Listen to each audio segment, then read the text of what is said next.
Well, good Friday morning, Bakersfield, surroundings, communities, and everybody watching online on YouTube, Twitch, and Facebook Live. This is the Early Bird Special right here on KGEO Sports Talk, 101.1 FM, 1230 AM. I'm Chris Burdick. That's Sparky. Sparky, good morning. Good morning. Let them know what they're in for. Oh, we've got a good Friday show coming up. We've got some news and headlines around the sports world, some injuries, some retirements, some other stuff we'll get into. I'm getting pumped. I'm going to go through a double feature movie film today. Nice. I haven't done it since Barbieheimer. Did you get to see Barbie. Mario? No, today. Oh, okay. So that's today. Okay. Today we're going to do, we're going to start with Project Hail Mary. Ooh, let me know right into Mario. That's the Ryan Gosling film, Yes. right? With the rock alien. Mm-hmm. I'm curious about that one. This is Me the first human alien movie I've seen in quite some time where it's actually a good relationship. I hope so, because it's close to 3 hours long. So let's see if I can get through that. Plus, it's Flail Friday, which means comedian Chris Flail will join us at 8 o'clock, talk all things sports, wrestling, and he's got an upcoming show to kick off his tour. We'll get into that. You can call or text in anytime throughout the show at 661-842-2000. And I don't know about you, but it's a miscellaneous news and notes Friday for me. Not a whole ton happened yesterday outside of we got some body cam footage of the Tiger Woods situation and who he was calling at the time of the incident. We'll let you know who that is if you haven't heard already. Plus, I have some audio that I wanted to play from earlier in the week. Former owner of the Mavericks, Mark Cuban, came out and said he's starting to regret the sale. Not necessarily selling the team, but who he sold it to. And to be honest, I don't blame him. We'll break down exactly why Mark is not happy with the sale of his former team. But plus, Luka went down last night in a beat down from OKC, and hopefully he's got an MRI today. So hopefully we'll get some type of update throughout the show today. I mean, we were just talking about that, yesterday? How close the Lakers are to actually being a contender, but they have to get past the Spurs and the Thunder. Well, last night the Thunder showed you exactly how greatly they are, how great the distance is in their skill levels. Yeah, close to 40 points. Yeah, it's close. Even with Luka, that would not have been a close game. I'm sorry, it wouldn't have. But if the Lakers are without Luka for this playoff run, you could just throw it out the window. Yeah, write it up. This is done. It's over. I love LeBron James. Have been a massive LeBron James fan since he obviously came into the league. But this is done. There's no way you guys make a deep run without Luka Doncic. It just won't happen. Let's start in the NFL, though, my friend. As we had a retirement yesterday, Stephon Gilmore has decided that he's going to hang it up. The 2019 Defensive Player of the Year, former cornerback, stud corner. And I don't know exactly where you would put him in tier listing, I guess you could put it, of where his career lands in terms of some of the greater corners in history. I would say he's not necessarily top tier, but I'd put him in the same category as a Richard Sherman, wouldn't you? High-end, high project, or one of those guys that you could always count on no matter where he was on the field. But I wouldn't put him on Deion's level. No, I mean, in his prime, he had a couple good years when he was in New England. I think everything kind of faded out after he left, and he had some rough years or rough games after the departure of New England. But I would probably put him in that tier of maybe like Richard Sherman, probably not up as, Darrelle Revis type, but he's in that middle probably pack. I'd put him tier 2 if we were going to put a number or a name to it, but 617 total tackles in his career, 32 interceptions, 149 pass breakups, and 8 forced fumbles. Those are pretty damn good stats for any cornerback throughout their career. Stephon Gilmore will be missed. And I know you bring up his time with the Patriots. I always remember him when he was growing with his time with the Bills, when he was initially coming into the league in 2012 up until about, I believe, 2016, 2017, somewhere in that area, when he shifted over and went to New England and played for Belichick for a while and really took that step into elite status and obviously won the Defensive Player of the Year. But you're right. Those last 4 seasons, Carolina, the Colts, Cowboys, Vikings. Well, every time I remember him, I just remember him getting torched in Dallas a couple of times in a game. It started to look pretty ugly after the injuries, but a 5-time Pro Bowler, 2-time first team All Pro. This guy will most likely go down in the Hall of Fame. But like I said about Richard Sherman, not first ballot. He's going to have to wait a little bit here. But I still put him in the same respect as guys like, Ty Cobb? Some guys like that. I'm sorry, not Ty Cobb. I don't know why I was thinking. No, Ty Law. Yeah. I wouldn't put him in the Hall of Fame. No. Well, I don't know, dude. Defensive player of the year, especially at the corner position, that's hard to do. And he was, for a long time there, the best corner in the league. And in my opinion, that is kind of what the criteria would entail. If you look at the long list of players that haven't got in, I wouldn't think he would get in. I know probably not first ballot, but I wouldn't even think he'd get in. Really? Not at all? Personally, I just think, a 13-year career and probably 5 or 6 good seasons. Like half of his career in the NFL. I wouldn't necessarily say 5 or 6. I'd go as high as about 7 or 8. Look at his stats, dude. Look at his stats. I mean, okay, I just wouldn't put him in. No, I agree. I see your logic here, but I would say the last 4 years for sure we could chalk up to absolute no. We're not going to even talk about those. That's a 10. But exactly though. That's 10 out of the 13 years. Yeah. That's still pretty dang good. And at least, like you said, 4 or 5 of them, he was number 1 in the league. Yeah. 5-time Pro Bowler. Yeah. So I'm just saying there's an argument there. I personally would say eventually he gets in. If we're going to put Richard Sherman in, we have to put Stephon Gilmore in there. We don't have to put Sherman in. True. Because that's really, absolutely true. The tail end of his career would look pretty scary too. So I don't know. I mean, I'm not a voter. I just see, and it just boggles my head every year when I see certain guys that don't get in. Right. And I'm like, okay, well, then I guess that line is a little higher than I was expecting. Because when I think of a player, I'm like, oh, yeah, he's a Hall of Famer. They 100% move the goalpost with every position. I will 100% agree with you on that. I'm just saying when it comes to the corner position, I mean, if we're going to put him in tier 2, that's pretty close to Hall of Fame worthy, if not in the Hall of Fame. I think you just said it. Pretty close. Yeah. I think it'll be one of those 50-50. He could get in. He couldn't. I don't think anyone would be ruffled up if he got in or if he didn't get in. Absolutely. What are your guys' thoughts? 661-842-2000, or feel free to chime in the comment section down below. Is Stephon Gilmore eventually going to make it into the Hall of Fame? I say yes. Sparky says no.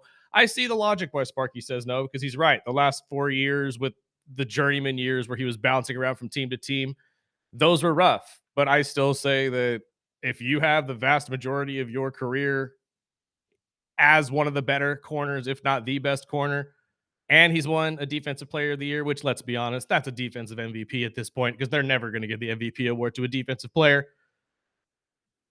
I would say, and he's doing this at a time, mind you, where TJ Watt's playing, Myles Garrett's playing, all these incredible defensive ends. I think that in itself probably puts him in the Hall, but that's just me, to be honest with you.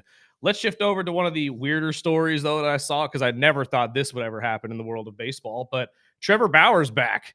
Trevor Bauer has joined the Long Island Ducks. Now, mind you, this is not an MLB affiliate, but is still technically professional baseball, and it's at a respectable level.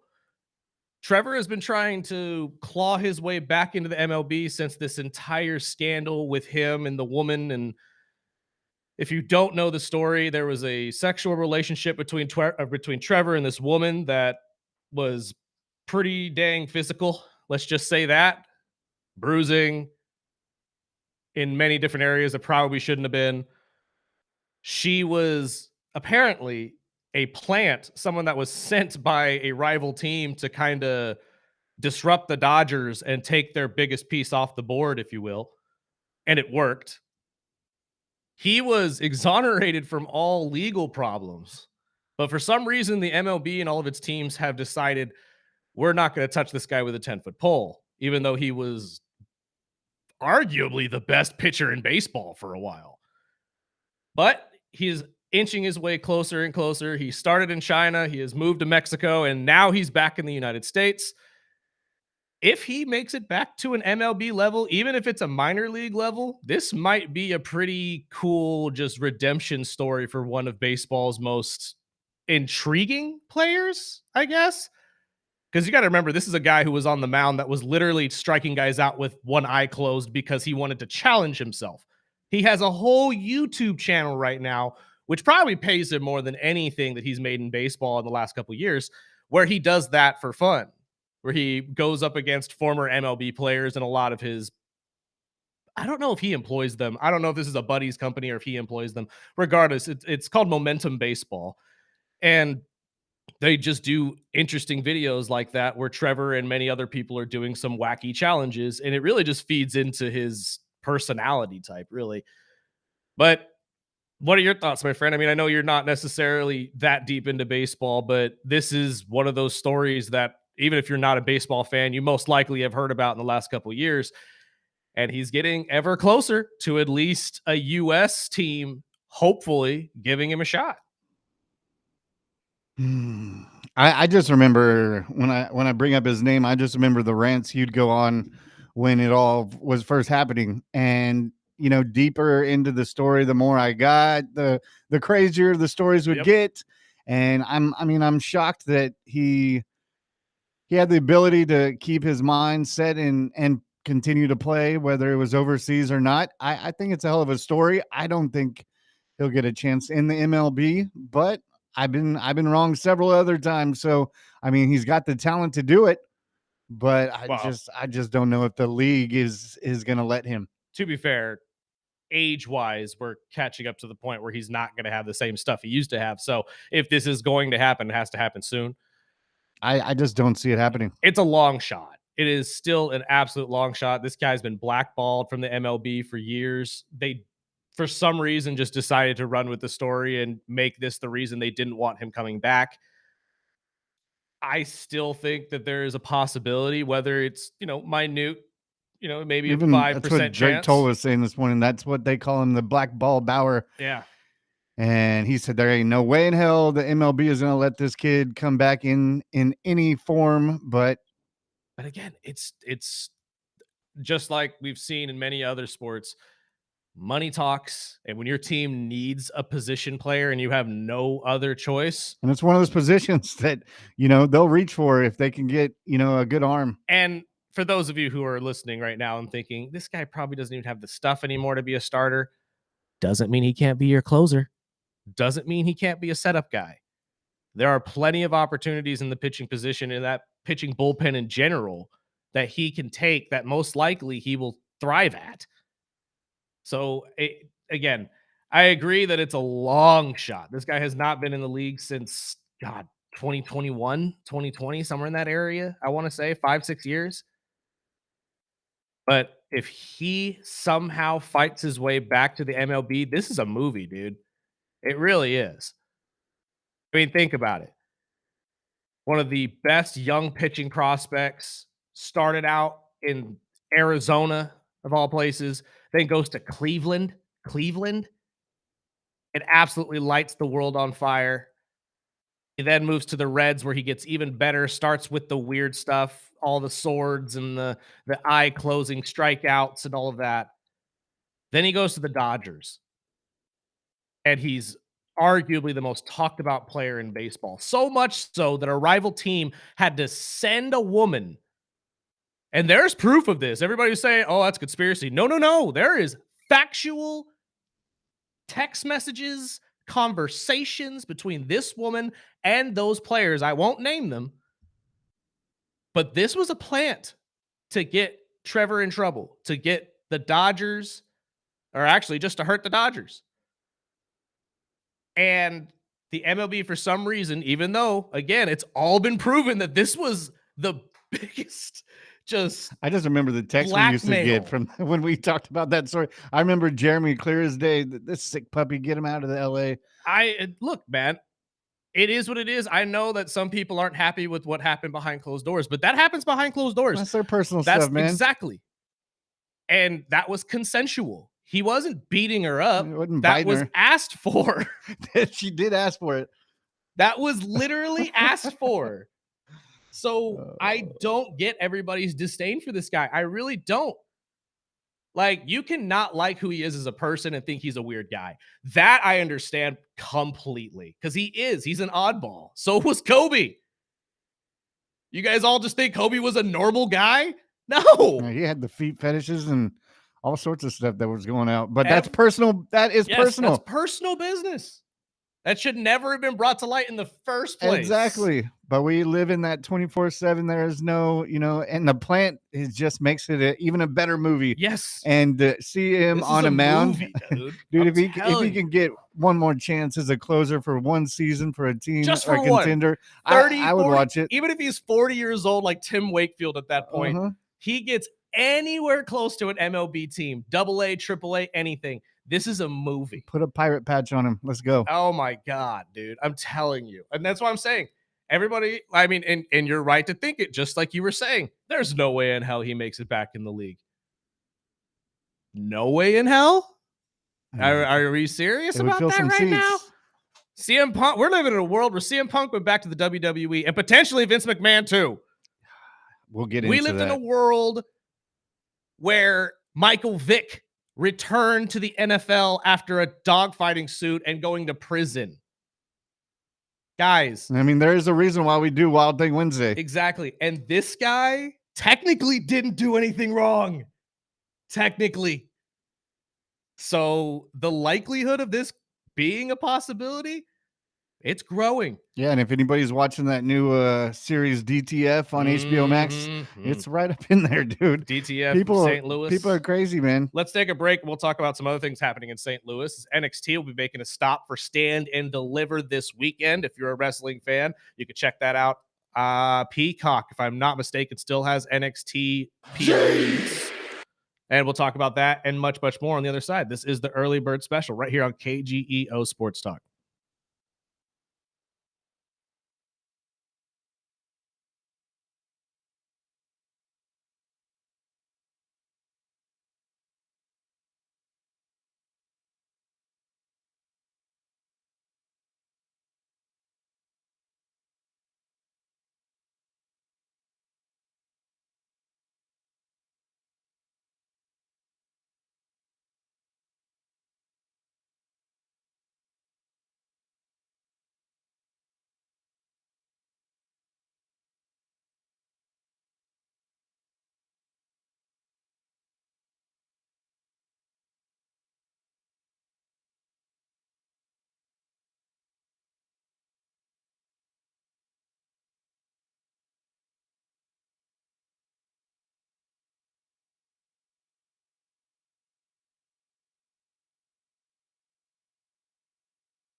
so often you throw one out there that I haven't heard. The old school Pantera. I know. And that is a band that I've heard Walk. I've grown up with it, but it's a band that I never really dove into. Oh, you should. There's some good stuff in there. Been very told. That and Megadeth. I've heard a lot of Megadeth. Slayer. Some of those. I know plenty of Slayer. 80s, 90s rock. But we've got. I guess we hit a nerd, so we're getting a couple of these texts. I got a couple here on YouTube as well. Not necessarily like bashing, but they're all making their points as well. Real quick, Chris Orr says that he saw Hail Mary on Tuesday for date night with the wife. Said it was a very cute movie. You'll enjoy it. Very cute? Yeah, he said it was a cute movie. Okay, that's not what I was expecting. And part 2 of this text message says, are the Raiders going to trade the first-round pick to my other New York team, the Jets? No. I have read that the Jets are shopping around, maybe trading out of that pick. Would not surprise me. Again, this is one of those drafts where there's really no locks after that number 1 overall pick. We don't know what is going to go at number 2. It could be a safety for all we know. So realistically, maybe the Jets are sitting there saying, we like Caleb Downs, but we understand that maybe we can get him at pick 8 or 9, get some picks for next year. Wouldn't be the worst thing in the world, but what do we got in the text board? Stack them picks up. The first one says Bauer had some nasty stuff, and I'd love to see him back in LA as a closer, like you said. But wasn't he a Cy Young winner? Am I wrong? No, he was a Cy Young winner, 2020. That's what I'm saying. He was one of the best pitchers in baseball and got absolutely railroaded. But the league, for some reason, is just choosing to look away from that and say, this is just bad optics. We don't want him. And they're blackballing him. Let's be honest. That's what's happening. But again, with him coming back to America, at least, there's some flavor out there for it, which means one of these teams might actually dip their foot in the water if they are so desperate. The next one says, ha, ha, ha, Phil, or feet fetishes. Man, you guys are going to be fun today. Oh, God. The next one says, Anthony Walker retired too. He was a stud in Tampa. And did you see Jason Pierre-Paul is also trying to make a comeback with the Giants? Can you imagine him and OBJ in New York? What year are we living in? Though. That's the thing. Like, don't get me wrong. They'll be in a rotation, but they're not going to be the stars of the team like they used to be.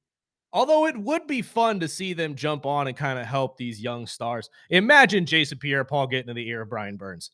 Imagine OBJ helping out Malik Neighbors. Like, that would really help their team develop a lot faster. Shoot, to be honest with you, you should get Eli in the room and help him with Jackson. You start bringing all those guys in. That's what I'm saying. Go get Eli to come back and help out Jackson Dart a little bit. Strahan as a lineman coach or something. Get Brandon Jacobs. Have him come teach Cam Scadaboo a few things, especially since, from what I understand, Boy was wearing Kevlar as his thigh pads, literally. That man was big enough. You don't need that. I saw Harbaugh come out yesterday on NFL Live. He was talking about if you play fantasy, I would keep an eye out on Isaiah Likely. He said he's going to have way better stats out here in New York than he did with me in Baltimore. True. Which I could see. But again, that is yet to be proven. Right. Come on, John. Like, don't get me wrong. You're absolutely right. But that's talking as if Mark wasn't injured for a good portion of last year and the year before. And Isaiah didn't get all those snaps as the number 1 tight end. Now, there were flashes of him looking really good, especially for fantasy football owners. But let's not get crazy. You're not playing with Lamar anymore. You're playing with Jackson. And although Jackson had flashes of looking pretty good, again, still yet to be proven if that's going to develop into anything. We'll see what happens. That's on you, though, to actually put that on the field. And the other storyline actually out of coaching that I wanted to bounce off you just because I saw this a couple days ago. Do we all remember the beef between Liam Cohen and Robert Saleh? The sign stealing situation that happened last year. And myself and Sparky were pumped because we were like, hell yeah, we need coach beef. We need these coaches at each other's throats. We want the rivalry feeling back in the NFL. Yeah, apparently they squashed that already. There's no beef between the two, and we're not going to get that twice a year like we were all hoping. Damn it. How? What? Boys! Like, I really hope this is just a political answer. I really hope this is a political answer, and we just get Robert Saleh and Liam Cohen going at each other every single year, 2 times a year. Because I'm telling you, we need that in the NFL. The NFL needs the rivalry feel back. It helps a little spice in there. Absolutely. I saw that and I was so disappointed. I was like, really? We just got this. We just were given probably one of the coolest coaching rivalries in the NFL. And you took it away from us before the season even started. Y'all suck, man. It's the AFC South. Y'all let us down every single year. And a side note, I did see the Bengals address their secondary a little bit, picking up Duggar yesterday. I don't think it's that big of a big pickup, but they ran with it this morning, and I was like, really? I'm going to quote one of my favorite quotes from Austin Powers. Whoop-de-doo, Basil. Okay. It's like, good for you. You found somebody that'll take a contract on pennies on the dollar, because we all know what you guys are doing over there in Cincinnati. I didn't dig into deeper. I was just watching NFL Live like I usually do every evening. And one of those topics that while they were talking about how the Raiders were able to pull the contract out and how the Falcons will have to pay the majority of it, which we were kind of expecting, just like the Dolphins and Tua and all these other quarterbacks. But one of the things that they did bring up, they had Ian Cunningham on the show, was talking all things Falcons, and he said he wishes him the best and that they were moving forward. But he brought up a topic with the Bears. Yeah, I was actually just about to bring this up. I'm weirded out that the NFL hasn't necessarily. So here's the stitch. What happened was that with the Rooney Rule, if teams do hire people of minority descent at these positions like general manager or head coach, they're supposed to be giving incentive to the team that lost to them. Yeah, comp picks. Exactly. That's how comp picks usually come across. The Bears were supposed to get a second round comp pick from the Falcons for the Ian Cunningham move, but they're not getting the pick because technically, and this is what I kind of find weird about it, even as a Falcons fan, the way the hierarchy works for the Falcons, or at least how this new regime is going to work, the general manager is not at the top of the list in terms of power. Matt Ryan is as president of football operations. So because of that, it's now a loophole that because Ian's not going as essentially the top person in the front office, that they don't get compensated the pick. Personally, I find that to be a little ridiculous. If you're going to give everybody else the pick for signing in a general manager, or at least taking a general manager from a different team, they should be compensated for it. And I don't know why this is even a conversation. Those comp picks, the math and the things that they do, like even if, like, say your team lets a linebacker walk, or they trade a different guy that had 60% of snaps of the year before, but he had 90% snaps the year before. I mean, it gets into some weird categories and percentages. But one of the last things he had brought up, which I wanted to bounce off you, was the whole Kyle Pitts situation. Yeah. After they had franchised him, he said that they are still taking calls and that they have not rolled out trading him before the draft.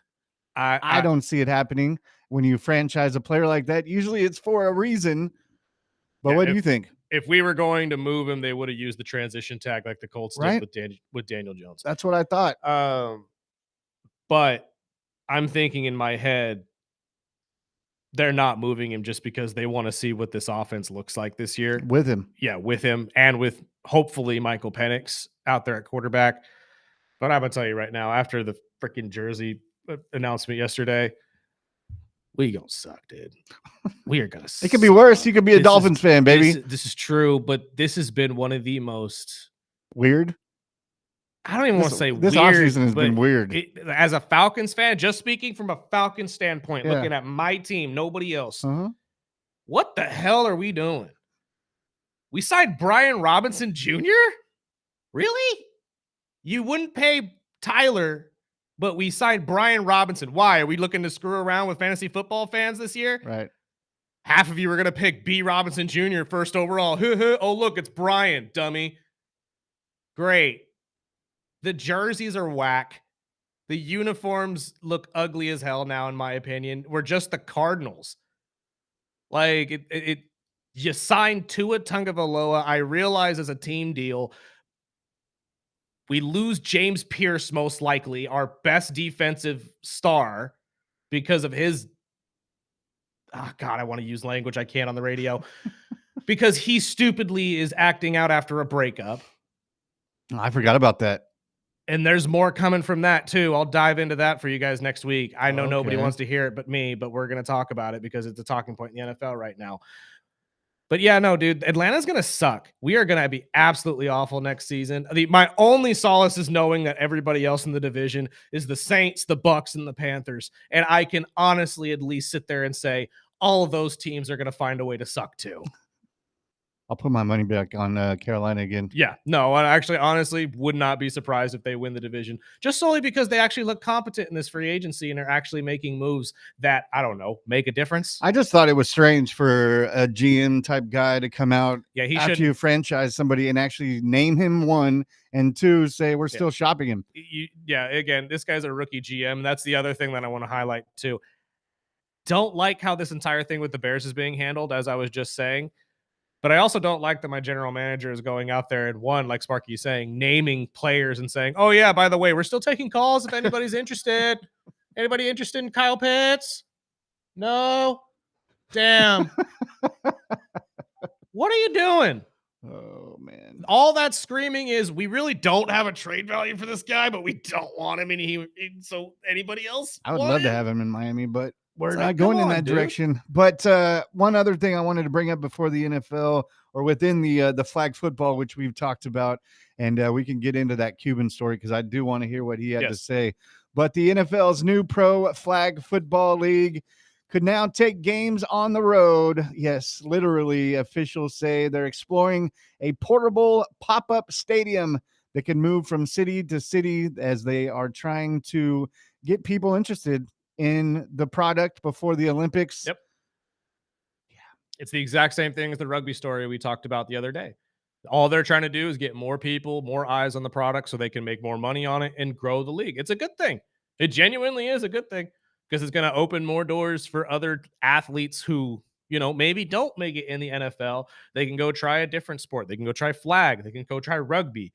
And honestly, it's kind of two avenues for both sides of the coin for a football player. If you're a more rough, tough football player, it doesn't work out in the NFL, go play rugby. If you're a shifty guy that's just not big enough to be able to take a couple hits, go play flag.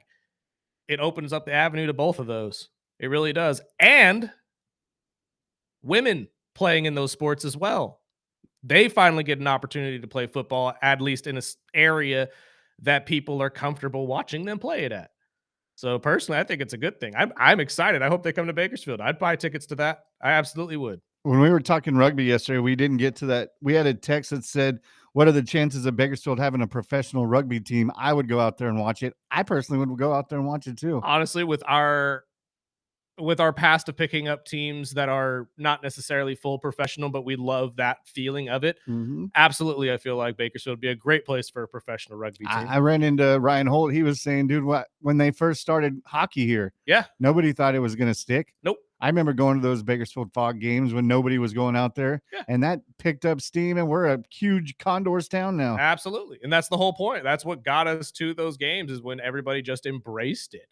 And that's all it would take with really any of the rest of these teams. I know a lot of people aren't really looking to watch flag football. That's fair. But have you really even gotten the option on a Friday night when you're sitting at home, not doing nothing, saying, God, I wish I could go do something? I miss those Bakersfield Blitz games. Those games were awesome. I think, again, it would just be more opportunity for people to enjoy the game they love, go out and spend money in your community. And above all, like I said, it's opening avenues for athletes to go and do different stuff and actually do stuff maybe that's better for them at an athletic level. Who knows?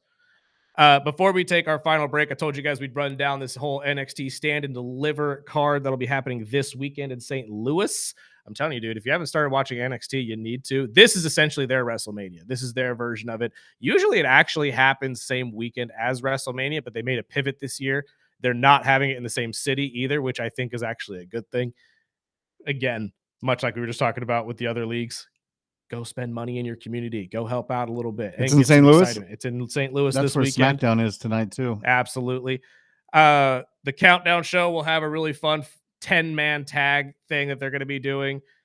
I'm not going to run down all the names because most of you don't know who these guys are, but they're all up and comers and a lot of family related, like lineage related wrestlers will be part of this. William Regal's son, Charlie Dempsey, is in this. Uh, Santino's daughter will be a part of this. Our guy Shiloh Hill, not a legacy guy, but it's a guy that we all love on this show. He will be a part of this as well. Should be a really fun match to start that out. While you brought that up, has any of the other ones from those shows make appearances or actually wrestling full time? Oh yes, yeah. No, they again because I haven't seen any of them. A lot of these are kids that are developing, but like you'll know a lot of the names, like Sol Ruka, the one that everybody is wondering when she's going to be coming up. I believe her last match in NXT, unless they do legitimately give her a shot at the title, will most likely be on Saturday at Stand and Deliver because it'll be her and her tag partner Zarya going up against each other, which has been a fantastic storyline that's even bled out into the streets of New York. If you didn't know, or if you didn't see online, there's been videos of fans who have caught the two of them like beefing with each other on the street, just like two common people.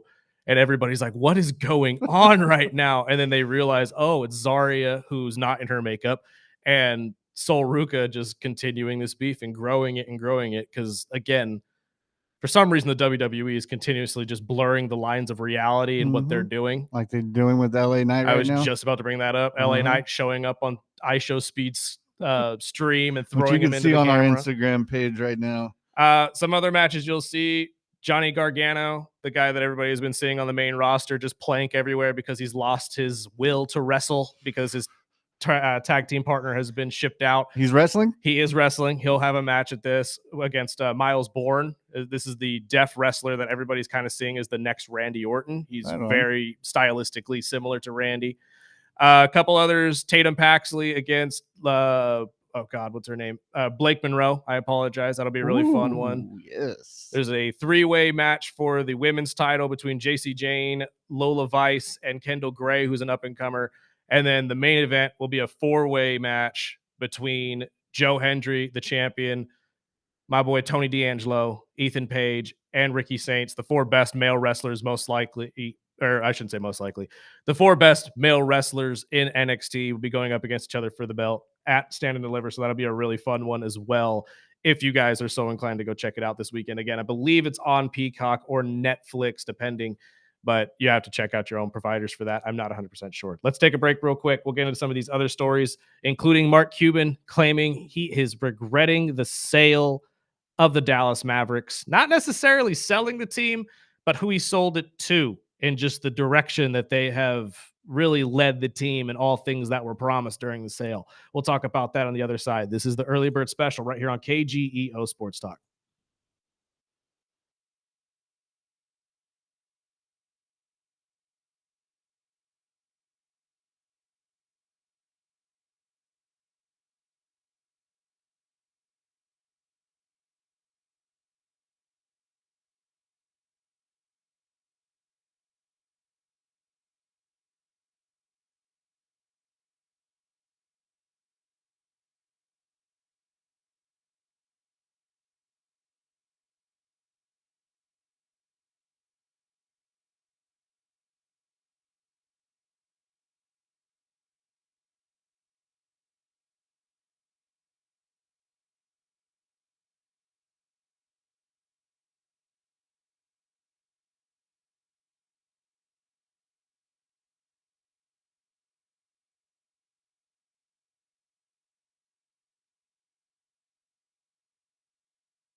I wish we could play music for the YouTube listeners.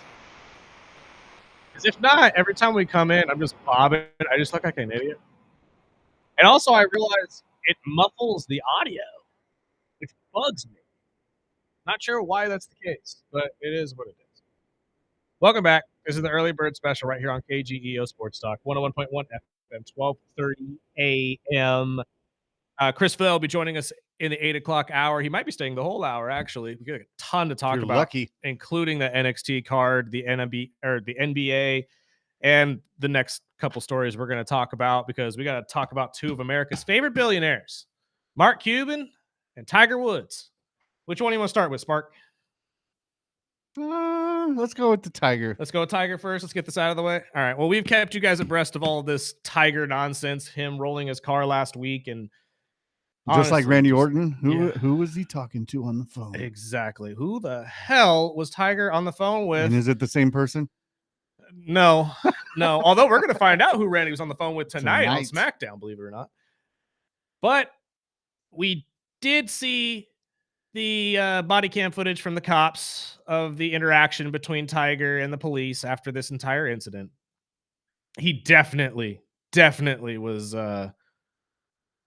not all there. Yeah. He was definitely sweaty and all weird and red-eyed, didn't look good. I mean, there was a point, I don't know if this was because of his back, but he couldn't even give both of his hands to the cop while she was trying to cuff him. How old is he? Oh, I gotta look. He's in his 50s, right? I believe so. It could be later. That is irrelevant. But yeah, watching the video, if you haven't seen it, he's 50 years old exactly. Okay. Yeah. And again, the weirdest part of the video though was, for some reason, he felt the need to tell the cop, besides the fact that he told the cop that, oh, I was messing with my radio and I was on the phone. Yeah, don't blame radio. He told the cops he was trying to call the president. Now, for those of you who don't know, Tiger is dating Vanessa Trump, Donald Trump Jr.'s ex-wife. Really? Yes. I did not know that. So that's why he's calling the president. But I'm also sitting there thinking in my head, Huge. Why? Yeah, why? Why are you calling the president? What's he going to do to help you? Tiger? Like, what? Exactly. What do you think in your head? Oh, God, I am in trouble again. I know. I'll call their boss or their boss's boss, the president. I know the president. Buddy, look, man, that's, again, it's just a funny little side piece to this story. But the bigger part of this story is the body cam footage and the fact that you can go see it now. And unfortunately, we all see what Tiger was like at the time. And don't get me wrong, when you're in these types of situations, speaking from personal experience, you're not in the right mind space when you crawl out of that car. You're not. There's no way you are. Your equilibrium is off. Everything is off. But what the selling point was the eyes, the sweating, everything just about his nature at the time, his demeanor. Yeah, he was how this whole thing happened. Plus, he denied taking a field sobriety test, so the cops obviously have to cuff you, take you down to the station, and give you a sobriety test, in which, again, he blew a 0 across the board for alcohol. But when asked to take a urinary test, he said, oh, hell no, and then got slapped with a DUI. Because when you tell the cops no, doesn't tend to go your way. Sorry, just doesn't go that way. But yes, now we all get to see the body cam footage of another one of Tiger's really, really just rough moments. And I have to echo what Bolt said yesterday. I feel bad for Charlie. I feel bad for his daughter. Not trying to shame him or anything, but just knowing what these kids are going to have to go through. All the talk that's going to be about their dad. And that hurts when you're a kid. You don't want to hear bad things about your parents. You want to know that your parents are the bright, shining examples that you know them to be. And for somebody who's like Charlie specifically, who wants to get in, or I shouldn't say wants to get into, potentially could get into the world of professional golf like his dad. And not to mention his niece, who is supposed to be the new star of this women's TGL league, apparently, from what I understand. They're going to be taking a lot of punishment because all they're going to be hearing now is, wow, your dad, wow, your uncle is this, he's that, he's this. Why couldn't he just do this? Why couldn't he do that? How's rehab doing? Exactly. How's dad's rehab going? I feel for the Woods family in general. Let's just put it that way. The other family I feel for is the Cuban family, or at least Mark Cuban himself, Because when this sale happened with the Dallas Mavericks, Cuban was under the impression, as the rest of us were, because it was reported this way, that Cuban was at least going to be part of the decision-making situation. He was going to be head of basketball operations, essentially. Yeah, that never happened. The Dallas Mavericks ownership now has pushed Cuban out completely. He still owns 27% of the team, but the Adelson and Dumas families who bought it from him pretty much just said, yeah, there's no actual writing in the contract that says that you have any power at all over decision making, so we don't have to listen to you. And this all came to a head last season when they traded Luka away and didn't tell Mark at all. Mark had to learn, just like the rest of us, through ESPN tickers, that the Mavericks just made the stupidest trade in NBA history, and listened for some reason. Or, well, I shouldn't say listened to. It was probably their decision, and Nico took the brunt of the punishment, and especially from me, because you guys have heard me say plenty of things about Nico Harrison.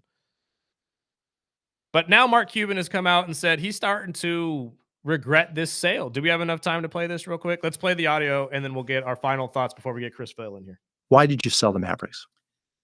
Because it's a big emotional commitment, right? You hear the passion and everything. Now imagine going up and down like that every single game. That's hard. Yep. Two, my kids, they were coming of the age where they would be of the mindset, maybe they want to work at the Mavs, and I didn't want that for them. It can be abusive a lot. You can, What do you mean by that? Meaning, if fans don't like what you're doing or the team's not doing well, you're the worst human being on the planet, and they treat you that way. Do you have any regret? I don't regret selling. I regret who I sold to. Yeah, I made a lot of mistakes in the process, and I'll leave it at that. So Mark is regretting the sale to the families. He still has some ownership of it. I don't think he has any intention of trying to grow that ownership again and take sole control of the team again. But he's saying that him being pushed out by the ownership teams and the deal not being done the way he thought it was going to be, the direction the team is going, including the trading away of Luka Doncic, and just how bad they've been playing this season, even though they have Cooper Flag, and just everything that has happened in the pushing out of his family and the turning back on deals has really just put a sour taste in his mouth. He said that he doesn't regret the $3.5 billion sale of it, but he just regrets who he sold it to. But my question to you, my friend, before we get Chris Flail in here, and I'll love to hear his thoughts as well. Should Mark have seen this coming? I mean, again, although you have 27% of the team still, I don't know a lot of deals business-wise that are just going to allow you to still have essentially the power gauntlet in making decisions for your team, even though you just sold away the majority stake of the team.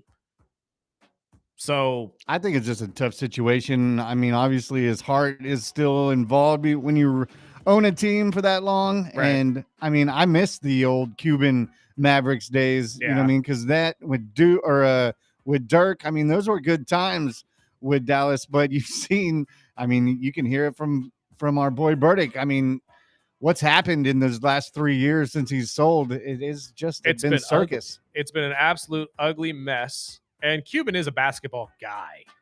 So at the end of the day, you're probably right. He's just probably regretting the sale because of the direction the team has gone since he's sold it. In my head, I'm sitting there thinking, dude, you should have saw this coming, especially from a business standpoint. You know they were going to push you out. You know they were going to let you do that. We got to take a break. Chris Flail will join us on the other side. We'll be back in about 5 minutes. This is the Early Bird Special right here on KGEO Sports Talk.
Welcome back. Early bird special right here on KGEO Sports Talk, 101.1 FM, 12:30 a.m. Chris Flail is here. It's Flail Friday. Good to be back with you boys. I'm learning a lot from this show this morning. You guys are going wild in the 7 o'clock hour. We had to run through a whole bunch of miscellaneous stuff that we couldn't get to for the rest of the week. I am so annoyed at myself. This is one of these I'm annoyed at myself because I'm an avid sports watcher and I consume a lot, especially of Kobe Bryant videos. But did I hear, Spark, you say that there's a feet fetish? I know he did a lot of footwork, but I'd never. Kobe loved the feet. In all like our of boy Anthony. In all of the Kobe legendary stories and all the videos, that one I didn't know either. I've heard Steph Curry's is an alleged footman, but yes. I did not know. Draymond came out and said the same thing. What are you doing to curate your TikTok algorithm that I am not? That's what I'm thinking. I thought I've watched every Kobe Bryant video in history, and I had to, and it's just 7:28 this morning. I get dropped on me like the early bird special just to make sure there's stuff on there that I don't need to be looking at. I have to blame Howdigi because if it wasn't for that first foot fetish, we wouldn't be. Why is he a foot guy? I wouldn't see reels like that every other day. Is he a foot guy? By the way, thank you for sticking him to it to promote the show tomorrow. He's like, oh, I have a dark weekend. I'm like, oh, do you? You're just coming out with me. So that's the thing. That's the thing. When you blaze your own trail, people treat you like you're radioactive. I heard him say, and all due respect, he was talking about somebody. He's like, oh, name some comic that's like, they're taking it to the next level. They're twerking at the Wiener Schnitzels, the videos they're doing. I said, that's taking it to the next level. You can't tell people you're doing a show with me, a tour with me. All right, dude. He did mention it though. He did. So he's up a little bit. Is he a foot guy? Oh yeah. Oh yeah. No. You'll find out on the road, I'm sure. I'm gonna wear flip flops during the show now. Good luck with that. He'll mention me next time. Speaking of the show, you guys start at Ridgecrest tomorrow, right? Yeah, Ridgecrest tomorrow. Fantastic. Very excited. I don't think I've ever been out to Ridgecrest before. The venue has been tremendous to work with. Tickets are going well. We're now in that will they, won't they. We could get to like sellout stage, but whatever we do, it's going to be a nice turnout. And the cool thing is like I said, they're coming out to see us. Like even if I don't know what it's going to look like final turnout, it's looking really good right now. But they're coming out some town we've never been in to see us, not a theme, nothing like that. So hopefully this is the start of something fun. Absolutely. And this is the kickoff of the tour, right? This is the kickoff. This is the first one. And now it's interesting. Like I said, I didn't know how this was going to go. I figured it was going to be almost like going to business school. First shows are going to be pretty brutal. We'll get 15, 20 people in the crowd, but hey, we'll start to build a little thing. Absolutely. Yeah. But this is already looking like it's going to be a full show. So now I'm thinking like, I'm going to have a nice email list of people out there. Do I go back in 3-4 months and go, hey, now we're just going to work. Now we're just working out new stuff. You want to come and watch me and my funniest buddies do 20 minutes of whatever we got and just kind of make a little thing out of it. Absolutely. So we'll see. And what's the name of the venue? The venue is the Patriot Bar and Grill. Okay. Yeah, they've got America. They've got some interesting shows out there too. They've got us. They've got a ton of concerts. I saw next week they have tiny people wrestling, little folks wrestling, and I was like, man, I can't believe I'm selling tickets right now. Mini Mania is fun. I'm just gonna throw it out there. My first wrestling introduction ever to live events when I was like 12 years old in Shenandoah, Pennsylvania. I saw Doink the Clown with 4 tiny Doink, Dink, Wink, and Fink, 3 tiny fellows. And he remembered all of them. Versus Jerry the King Lawler and just three little dudes that they dressed like Jerry the King. I remember Lawler. those days. I remember that whole feud too. Yeah.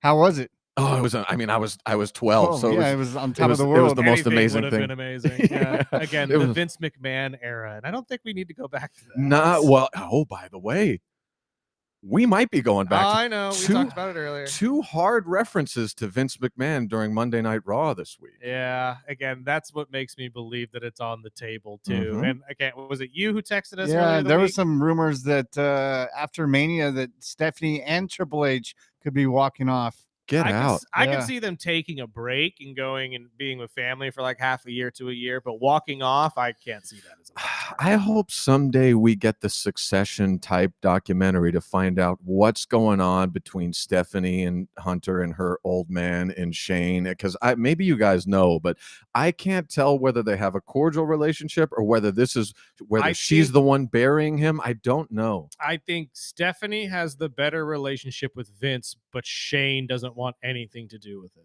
With from any what other. I understand, from what I have seen, is that Shane doesn't want anything to do with Vince. He doesn't want anything to do with, interesting. the company.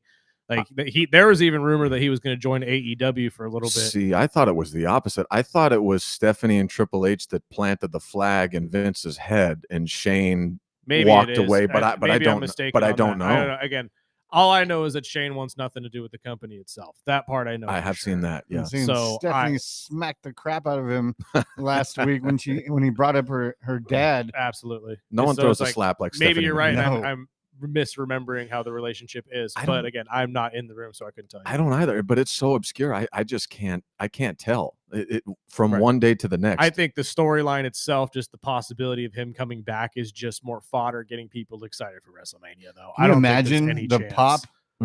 That Tommy Dreamer said the same thing on Busted Open. I He's couldn't saying imagine if he showed up at WrestleMania in Vegas and we heard the No Chance in Hell theme, that would be the biggest pop of the year. I don't know. I think people would envision that, but I think there's a little bit of like Hulk Hogan in there as well. Where like, they get booed. Exactly. I think there's a good amount of wrestling fans that don't want to see Vince back. For some of us like me that are old school wrestling fans and kind of took a break after the Attitude Era, can you tell me like what the hell happened with Vince? Yeah. Oh, so that there's a long list of lawsuits, but it all stems around essentially him and Laurinaitis pimping out women that were underneath them in the workplace. And again, it got to a point where they just kicked him out of the company. They just couldn't deal with it legally, and I can't remember exactly who led the charge against him. Maybe it was Triple H and Stephanie. But it was wild. It was like they kicked him out, and then there was like this soft return, and then Stephanie really herself, after Vince was swiftly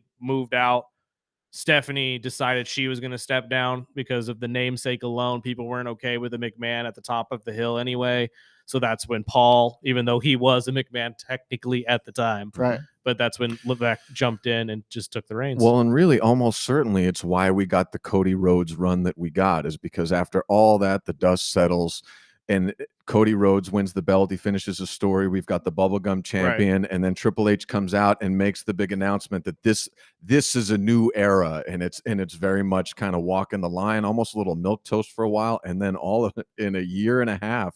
We are back to it's almost like a merger now between the Attitude Era and Ruthless Aggression at this point. I think they're just trying to learn from the Attitude Era and just try to get what they can out of that, because a lot of people do want that. They want to go back to that style, but we don't want to go back to the problems. Exactly, the situations that we were getting. Although funny to look back at now, the dink, wink, and whatever against the three other little wrestlers, but realistically speaking, you put that on television today, brutal. Oh, people would rip you apart. Yeah, they would rip you apart. Absolutely. Although Tony Khan has pretty much made AEW into that, and he's doing pretty well from what I understand. Wasn't Brock sometime involved in one of those stories, and he's back? That was part of it as well. Brock Lesnar was at the center of it, because to recruit Brock Lesnar into staying with the WWE instead of going to the UFC, they made one of these women essentially take videos and pictures of herself and send it. And they sent it to Brock. Okay. Brock didn't ask for it. Brock didn't want anything to do with it. That's why Brock is back and has now been absolved of all of it. But at the time, that is why, yes, they had to remove Brock Lesnar after that entire run against Cody Rhodes, and even take him off the video game and all of that, because he was at the center of the Vince McMahon situation too. Yeah, speaking of freak, the ultimate freak, Vince McMahon. Send it to Brock. Yeah, exactly. But essentially, it all stems around Vince McMahon being a POS with women. Yeah, I mean, I watched the documentary, and I was just like, oh, okay. Yeah, I always knew he was a creep, but all of it just came to a head at the same time.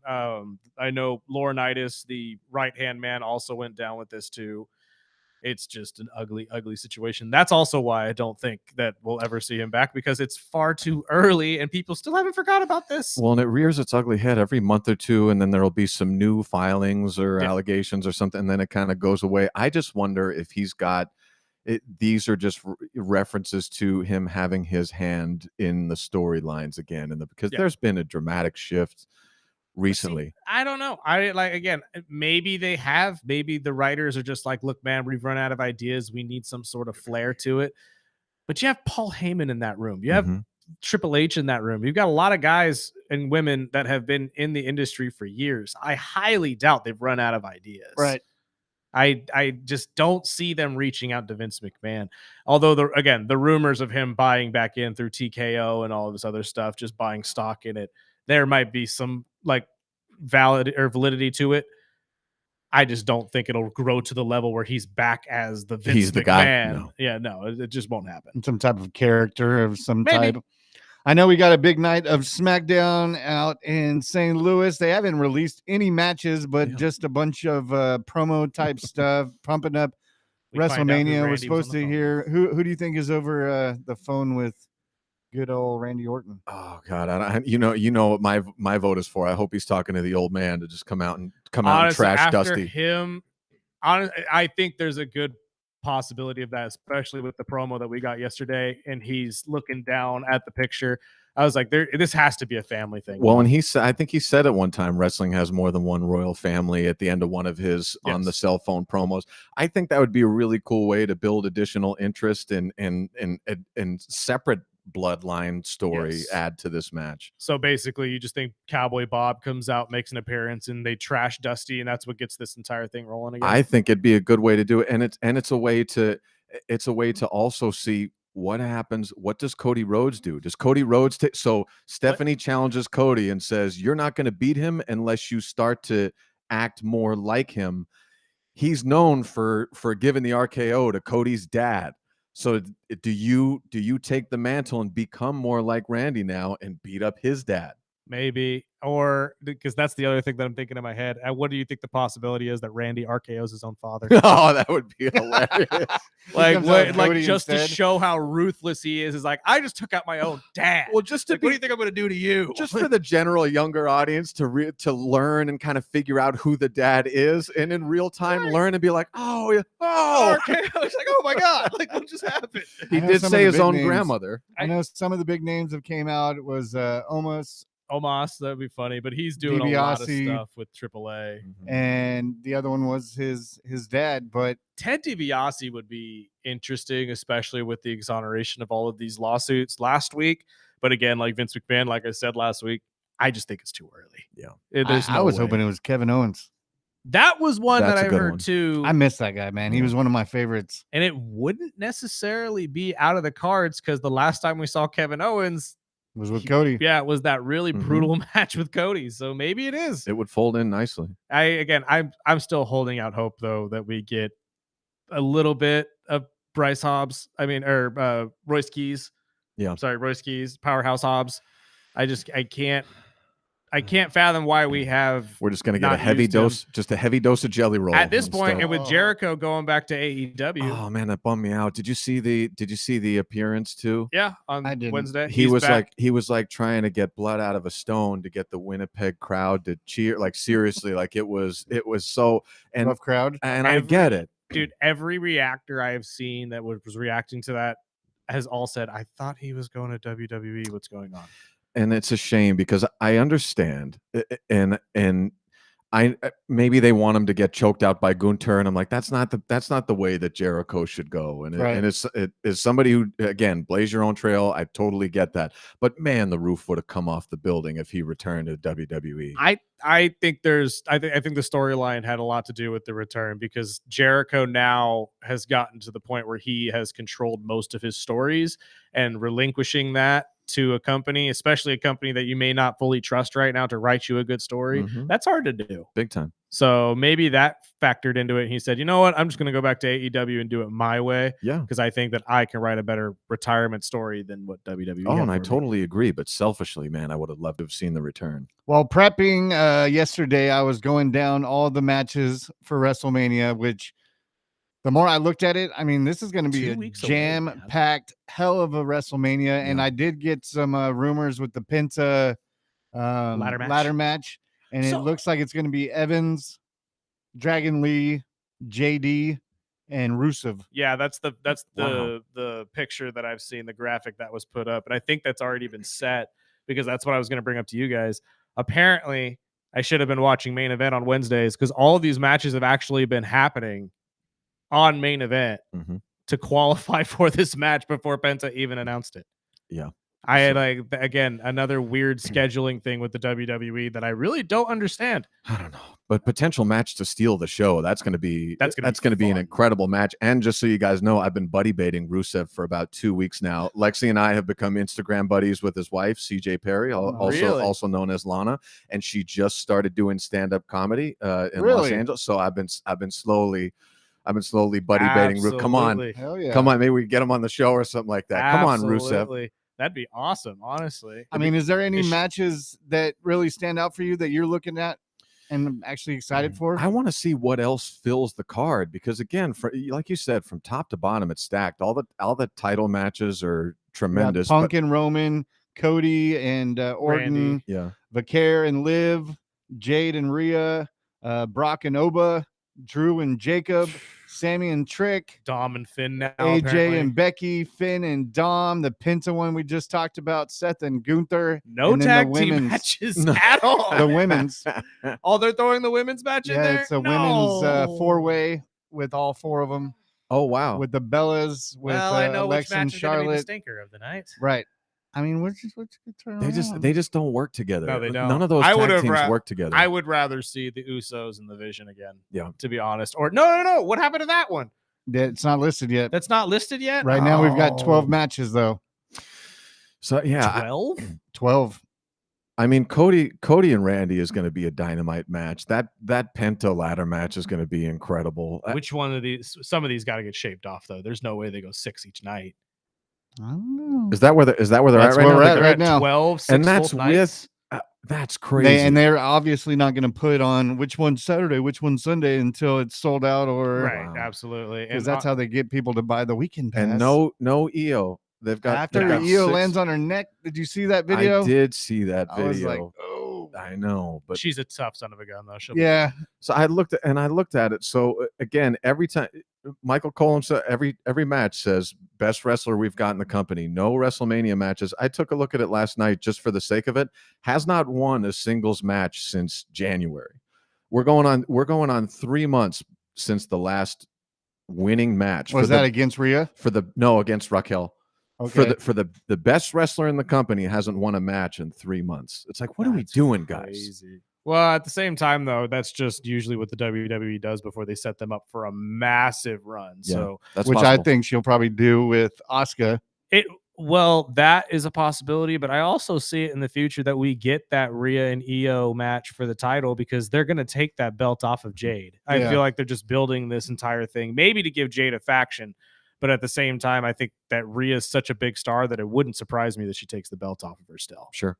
So maybe we get that instead. It's just so packed right now. I was going to say, but out of those 12 matches that I listed, I mean, we already know how you feel about those tag team, the women's tag, which I think it's kind of getting better now that Bailey and Lyra seem to be working well together. I still think they need to break up Charlotte and Alexa because they should have going on single runs. I like all the tag teams. It's just when they get in the ring together, they all have a really tough time working with each other, it seems like, during a match. Yeah, it's just ugly. Or I shouldn't say it's ugly, but it's not smooth. There's something to it that's missing.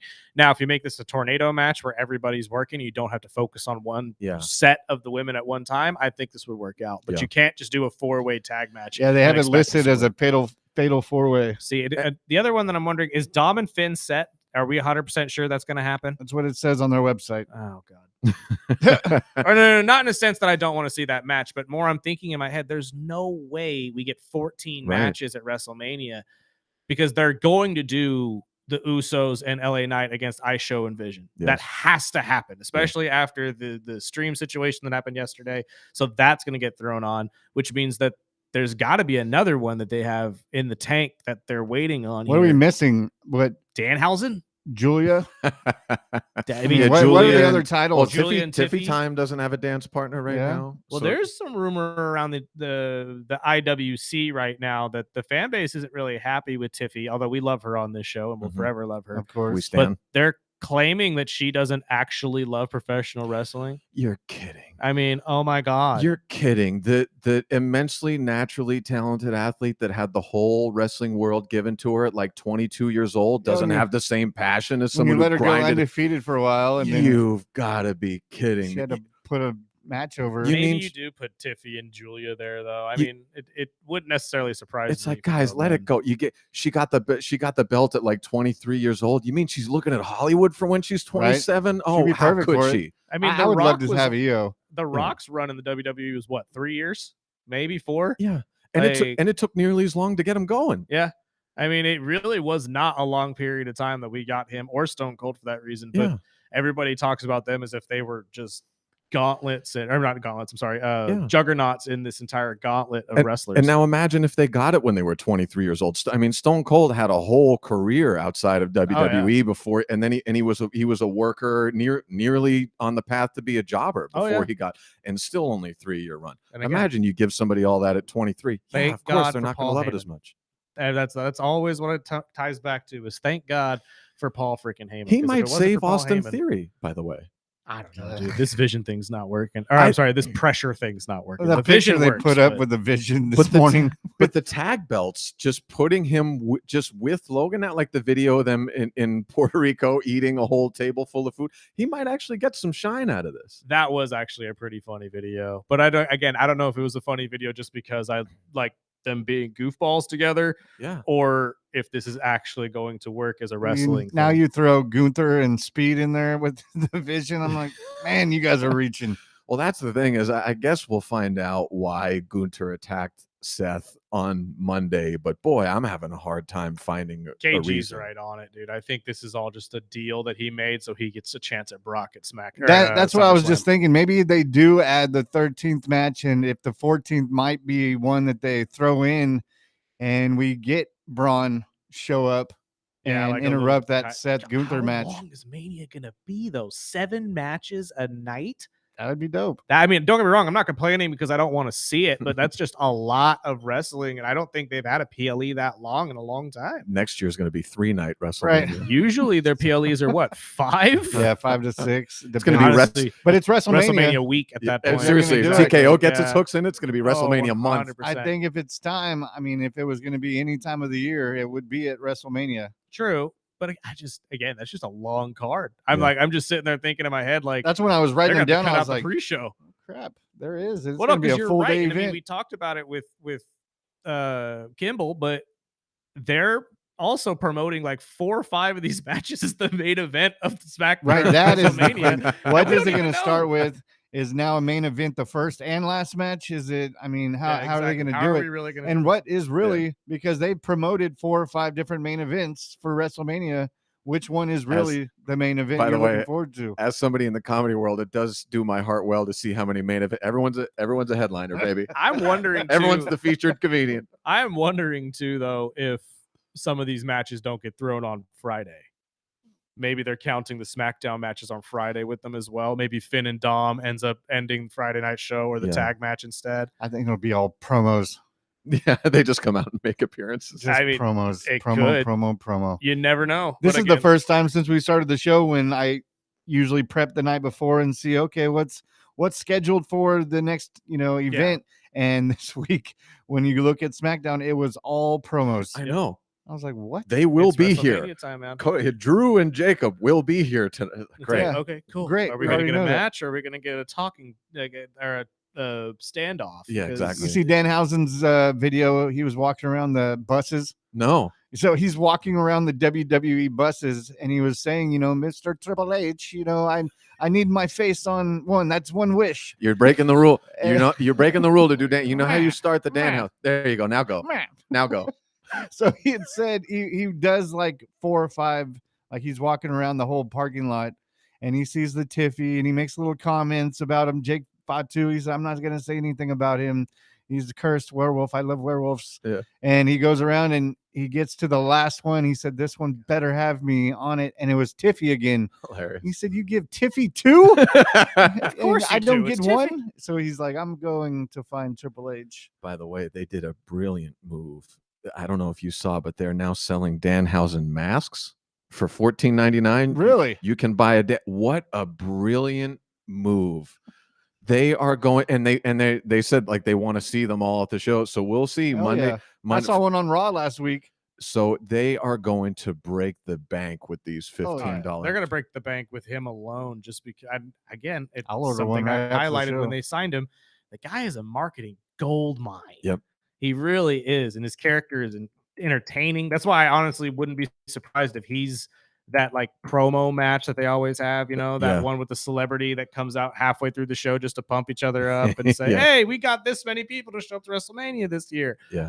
But there is a theory now that I want to bounce off both of you that has to do with him. So not Sean Evans. That's the guy from Hot Ones. I can't remember the guy's name from Busted Open. It's the bald guy with the goatee.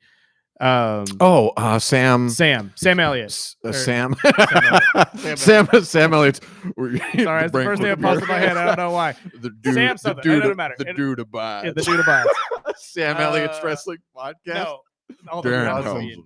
incredible. Now that I'm thinking about It would be. It would be no, dynamite. Sam from Busted Open. I can't remember his last name. Doesn't matter. I can't either. But he used to be an Opie and Anthony guy. I can't believe I forget his name. So the theory is that to break Danhausen's curse, you have to lose to him in a wrestling match. Oh, interesting. So what how he put it, and I like this idea, is that the first person that's going to break the curse is going to be Grayson Waller. Oh, because they're going to have a match because Grayson's fed up with it. He got cursed. He got kicked out of New Day. Yeah. All this bad stuff's happening. And then he inevitably loses to Danhausen in his first match. In Danhausen's first match. Yeah. And then everybody realizes that's how you break He's okay now? curse. Yeah, he's okay now. The Dave LaGreca? No. Dave LaGreca is the main guy. It's Sam something. He's bald, has an orange goatee. He's actually part of WWE's pre-shows a lot. I just can't remember his name right now. I can't believe I forget his name. That's why I was like, I honestly want to say his last name starts with an E, but again, it's not necessarily the point.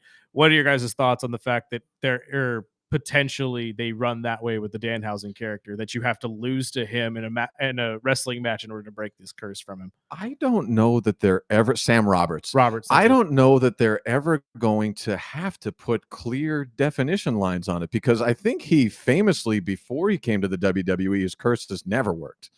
It was just a that's because Tony Khan was just a notorious hater of the character. But we've already seen, like, they purposely pull the curtain back on his character all the time, that he forgot to disappear on Monday, which was hilarious.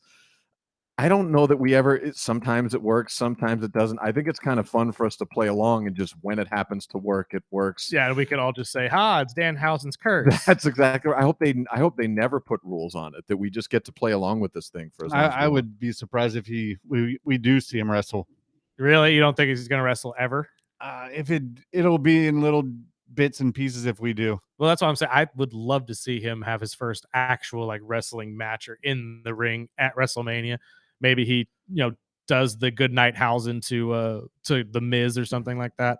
Because I don't know if either of you have seen it too. The funny part about Danhausen is that he technically had the move before CM Punk had the move. Yeah.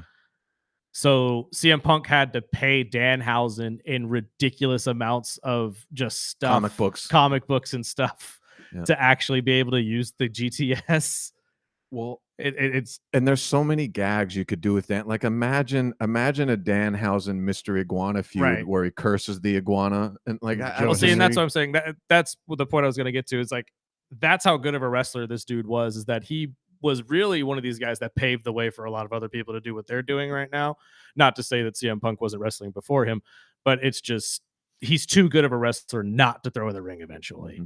You're going to see it at some point. CM Punk better lose that title. That's all I'm saying. I'm sick and tired Maybe of this he gets cursed at WrestleMania. But to Roman, we need another Roman run. Yes, I don't care. Absolutely. Anybody but CM Punk. I'm telling you, dude, the optics of Roman Reigns lifting that belt at the end of WrestleMania Night 2 with the Usos right next to him, maybe even Sami Zayn with the U.S. belt next to them. I know I don't want to necessarily see that either. But the dude, optics Roman's of been it, taking hits for the last couple years, and he's been pretty much the guy that's been the one that's lost. I think it's true. time. I think it's time. He's put in his work. I think we're definitely getting it. I just don't know if I'm ready for a whole other bloodline. Like again, the will they Right. won't they Usos, and it's like putting us right back. I'll watch. But I mean, again, yeah, it's still going to be entertaining. What about regardless. Orton? You think he gets the title? I mean, I've got the wig slicked back Right. already. He for got it all Roman. set. Yeah, I mean, the wig's been slicked back. It's either him or Razor Ramon, and I Right. got no shot at him Chico. coming back. So. What's a Chris Flail WrestleMania party look like? Is it just you and your wife, and you're just deciding I on swear which to God, he probably which changes outfit- costumes exactly. in It's every just match. it's just my lovely wife to be shivering on the couch, going, "Please don't get an idea. Please don't." Is this why? what do you This need is why from they me? don't come watch the actual PLEs with anybody. They just sit there at home because they know it's just going to be He's just- prepping. That is, I do that with like Super Bowl, big UFC events. We're at home alone. We've talked Yeah. about Oh, that. yeah. I'm the same way. I'm the same way, yeah, and a I'm lot of fishing people are like for things to make out of it too. I honestly doesn't surprise me. And if you ever especially see with a the skit, content. if you ever see a skit of me and you're like, oh, the lighting looks kind of off, that's because the idea came at 8:45 p.m. and I'm going, get the studio lights, come on, run please, with it. please. And she's before just, I forget this one. she's like in pajama, like, okay, all Oh right. God, let's take a break because I do want to talk to you about that in the content world and all of that and how you actually do what you do every single week because you have been growing in that area. And Yeah, I think please. a lot of people have a lot of questions with that as well. So let's take a break. This is the early bird special. We'll be back in about 3 minutes.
not safe for radio. It's not safe for radio. Welcome back. This is the early bird special. Eventually, we're going to be able to do these sites where we can actually get a conversation. We just went on a long conversation about Four Locos, And, childhood, Yeah. 20-year-old. New adulthood that would have was for early bird after hours. Exactly. We had a listener text in during the break that said, "I just recently started following your guest, and that one where he did the video where he tried to RKO his wife is the best one by far." So if you aren't following Chris Flail, how do they follow you? Yeah, at Chris Flail Comedy on Instagram, TikTok, and I think that's it's actually at Flailey's Place on YouTube. I just started putting the wrestling stuff on YouTube. And by the way, YouTube is cool. The algorithm is great, and the people, the followers and subscribers you get on YouTube are like ride or dies. Like I started, like as you guys know, everywhere else, if you get a follower on Instagram or TikTok, they kind of passively scroll and then they for the most part leave you alone. I've been getting Facebook messages from people saying, "Would you put the Dan House stuff on here?" And I'm like, and it's because they followed on YouTube and they just travel everywhere with you. They do. That's my new baby right there. That's where it all started, man, is YouTube. All this viral stuff would not be a thing if YouTube didn't become what it is. And did you know that YouTube started as a dating app? Is that right? Yeah. When it originally launched, it was supposed to be a dating app. It was like video dating I app, guess. or? Yeah. Again, I wasn't on it at the time, so I couldn't tell you. But from what I understand, it started as a dating app long. You ever get those weird messages? So if we're going to talk about this, let's talk about some weird messages, because not a week or two goes by, I'll get a message. "Hey, Sparky, we have a friend that's, we have the same mutual friend. Do we know each other?" And I'm like, dude, I get 12 of these messages. A lot of them are It's bots. always the same ones. I was like, You're like 15 years ago, we could have known each other. Right. You're late to the party.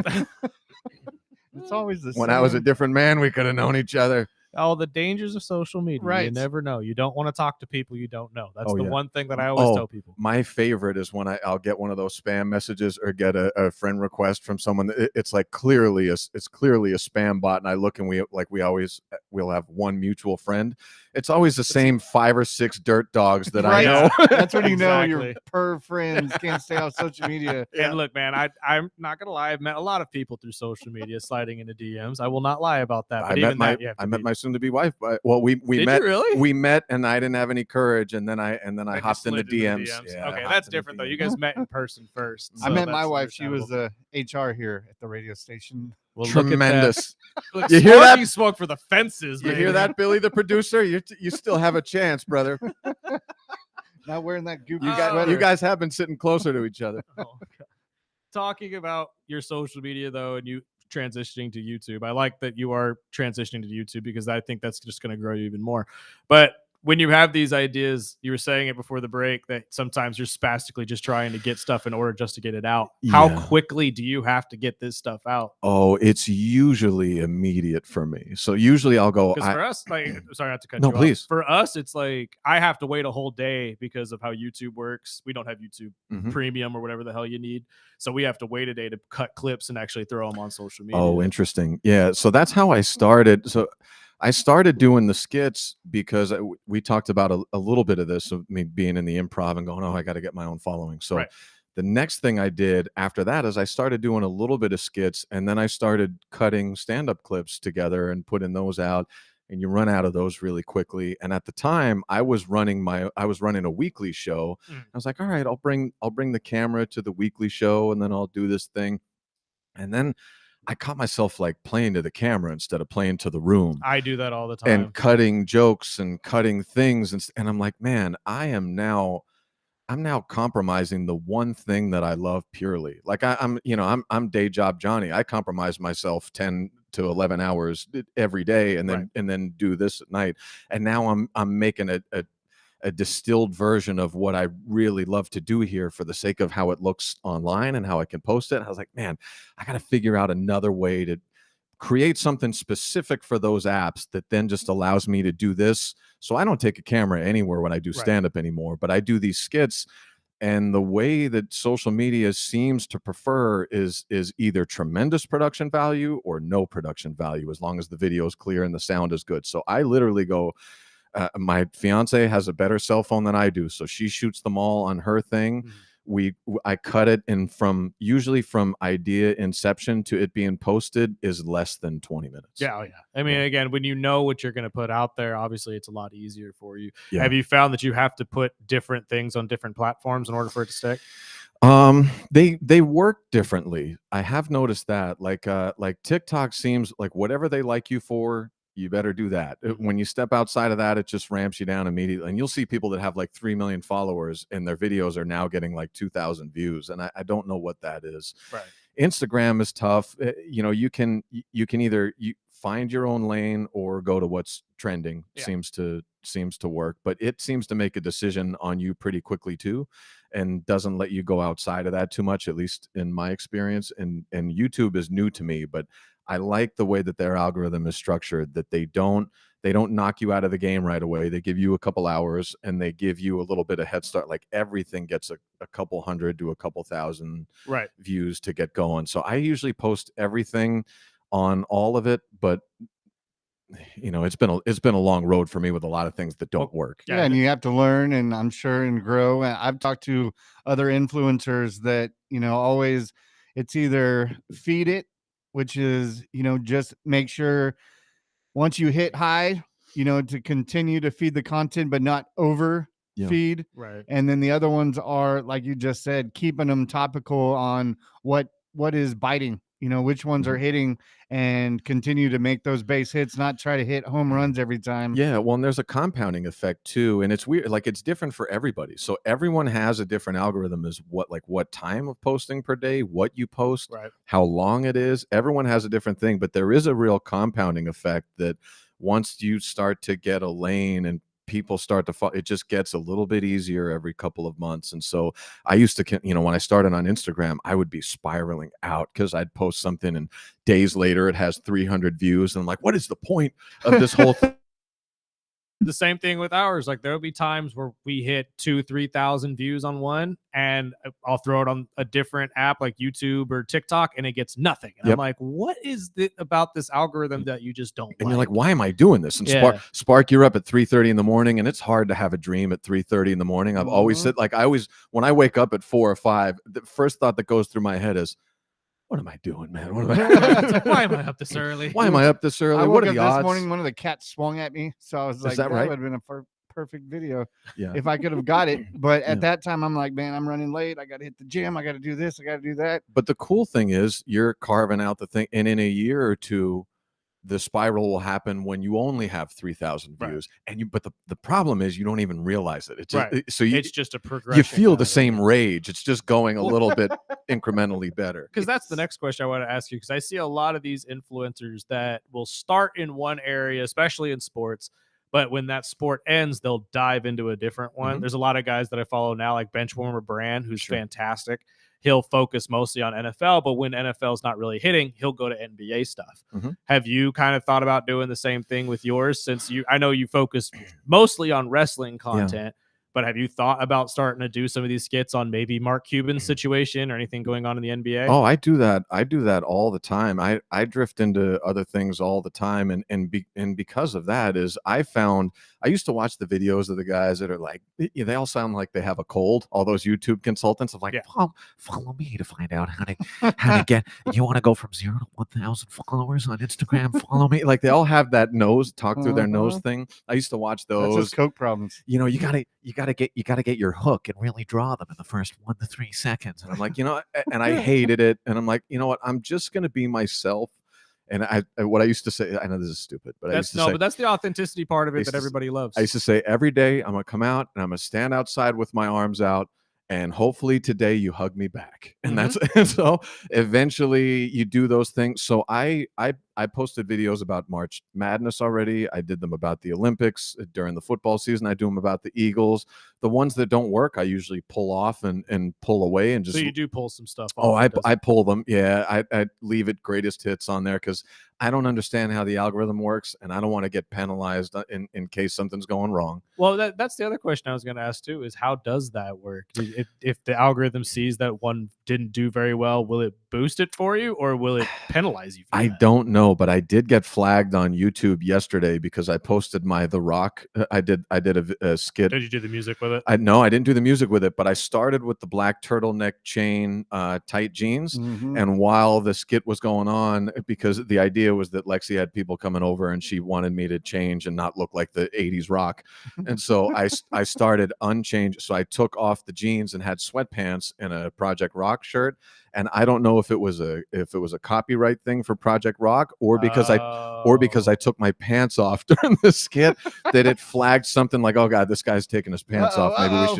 Maybe we should limit this the reach of this thing. You know, that's a good point. I'm not sure which one I would have flagged you for on that. I would probably think The Rock there. And I'm not going to do either from here forward. Yeah, smart move. You learn from your mistakes. That's how we move on. Until 3 months later, hey, I just started OnlyFans. I'm getting a ton of followers on here. It's going to be the foot.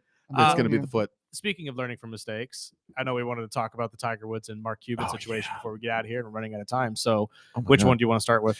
Let's do Tiger Woods because I just want to say this as a general commentary that it never ends. We were just talking about no matter how successful you get, no matter how much you guys build this show, no matter how much I build my thing, the rage and self-doubt never ends. Even Tiger Woods when he gets pulled over, even he feels like he needs to know a guy to get out of the traffic ticket. The idea that Tiger Woods flips his car and even he gets out and goes, hey, I'm on the phone with a better guy. Do you think can that help me out? Could the president get me out of this? It never ends. And I don't know if that's exactly, maybe he was saying that while in the car, he was trying to call the president and get a hold of him. Regardless, you shouldn't be telling the police that you're driving your car while on the phone. But the cops got to be looking at him like, buddy, you're Tiger Woods. If I'm not going to let you out of this, I'm not going to let anyone out of this. I actually like you. I don't like the president. And he's in Florida, so you would assume that's the one spot in America that would probably let him walk from this. That's the one guy who wouldn't say he knows the guy. He'd just get out of the car and go, I'm talking to me. Yeah. I'm talking to me. So what I've seen is that he was actually calling him before the interaction with the cops. Right. Tremendous. And again, it's still just weird though. Like, you don't need to be telling the cops that I was on the phone while driving in the first place. If you say you were fidgeting with your radio, that is what it is. They can't necessarily get you in trouble for that. Yeah. But to out yourself and say, oh, I was on the phone trying to get a hold of Donald J. Trump. Yeah.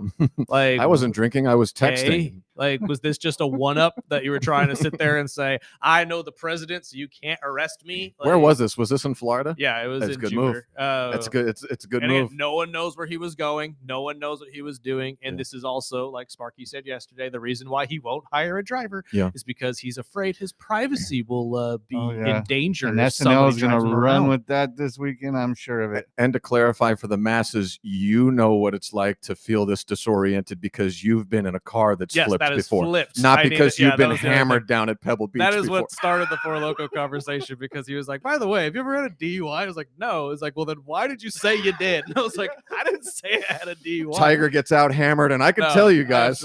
No, that is what I meant by the disorient and getting out of the car after this. I meant more because he flipped his car as I had my car flipped I'm sorry, I shouldn't say the other day, about a year ago, almost a year ago. So listen, that's what I meant by this. We've all taken Quaaludes and drove to the driving range for a little bit. You still have Quaaludes? The Mark Cuban situation. I mean, do you kind of agree with me? He should have saw this coming. Yeah. I mean, I don't know a lot of people that'll let you sell a business and still make major business decisions. Yeah. What did you think? Like, I remember, I think it was Ryan Clark somebody said when they were in the players union, they got to sit in the room with all the owners and they were so intimidated. But by the first 2-hour meetings completion, they went, oh, these guys aren't any more smart than me. No. Like, they just had one good idea at one point and they had the resources and funding to do it. And again, Mark Cuban, same thing. He's had a couple of great ideas. He's had, I don't know if you ever check out his Twitter. He has he has tons of terrible ideas. Yeah.